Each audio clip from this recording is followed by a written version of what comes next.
you first hear of who your father was? I think the memory is too faint. I think I would have always grown up with the idea that there was a father. My mother was very open about it too. Your mother's a very brave woman in her time to go ahead as an unmarried woman to have a baby from a Pakistani man. Did you ever recognize that ever? Was it, or it was just like, did you ever feel that ever? I did. How did that shape? I think there were rewards. I think when you live as you want to, there are rewards.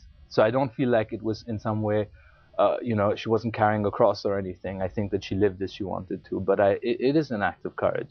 How would you define your relationship with your father then eventually? You did eventually have a relationship with him of some kind, right? Yes. Like you were talking earlier about DNA. I feel I've got maybe more of his DNA than I have my mother's. And so there was a lot of closeness for a while. And then there was a lot of disappointment and a lot of estrangement. And I would like to stay away from the kind of sort of comforting lies that people tell themselves this time and say that, he didn't hold any hostility in his heart or something like that. But there's nothing for me to defend that with. I think that it ended in an unresolved and incomplete way, and I have to live with that as a whole in my life, which is something I can't get away from. There's a line I read of yours that you have said that has just stayed with me, that your father was always present because of his absence. How have you coped with the fact that you've left an unresolved relationship? I've tried to tell the truth.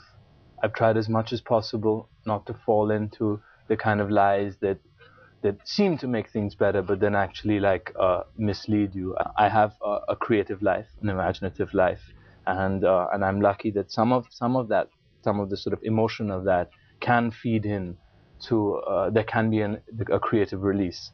The fact that I wrote Stranger to History was in some ways a comfort to me, because I realized that I had dealt with some of these things, and had my father died and I not have dealt with them, it would have been more difficult. So this answers my question that I was going to ask, that your father was angry, was furious. In fact, he wanted to sue your publisher at one point because you wrote a very brutally honest book, not just about yourself, but about him and his family. He hadn't read the book when he tried to sue my publisher. So on the basis of what? This is like giving a fatwa without reading a book, right? Well, people do all the time. But he objected. He objected to the very idea of the book. He objected to it on its personal side, on what it would say about Pakistan, on what it said about Islam. So would you, at any point, did you regret writing it? No, you have to, if you don't become the person you're meant to be, or if you don't do that, there is such a heavy price to pay. I think the only question you have to ask yourself in these situations is, did you write it with any malice? Did you want to harm anyone? I don't believe I did. And would you say that your identity is as equally Pakistani as it is Indian?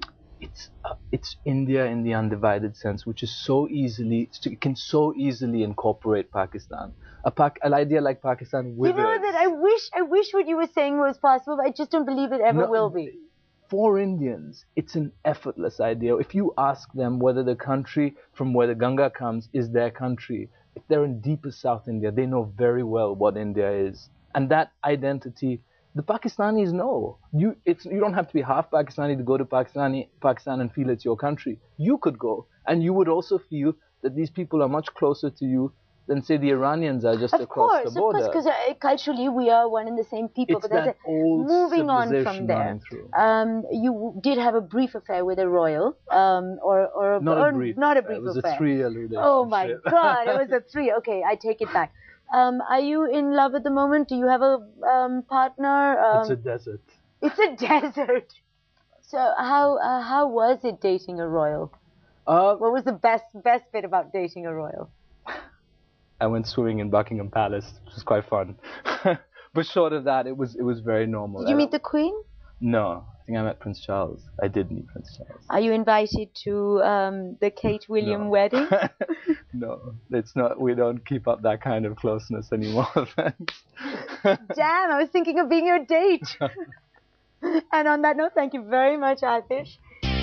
Log on to headlinestoday.in or follow my tweets at Koel's Couch.